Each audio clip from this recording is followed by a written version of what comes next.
விஷ்ணுவே இல்லைன்னு சொன்ன இரண்ய கசிபு கிட்டேருந்து பிரகலாதனை காப்பாத்துறதுக்காக தூணுலேருந்து பிளந்துட்டு வந்த நரசிம்மரை சமாதானப்படுத்தி அவருடைய கோபத்தை தணிக்கிறதுக்காக சிவபெருமான் எடுத்த உருவம் தான் சரபேஸ்வரர். இதில் 2 ரக்கைகளும் யாழி உருவமும் மனித உருவமும் பறவை உருவமும் கலந்திருக்கும். அந்த அரக்கனுடைய ரத்தம் பெருமாளுடைய உடம்புல பட்டு அவர் இன்னும் உக்கிரமானதுனால அவரை சாந்திப்படுத்துறதுக்காக சிவபெருமான் உருவம் எடுத்து தன்னுடைய ரக்கையாலையும் கால்களாலையும் அவரை சமாதானப்படுத்தினார். அவர் கோபத்தில் இருக்கும் பொழுது அவர் 18 நாள் சிவபெருமானை எதிர்த்து போரிட்டார்.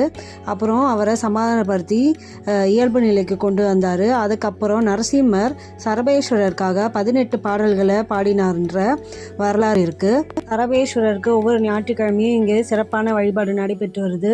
நூற்றுக்கணக்கான மக்கள் இங்கே சரபேஸ்வரரிடம் குழந்தைக்காகவும் கடன் பிரச்சனைக்காக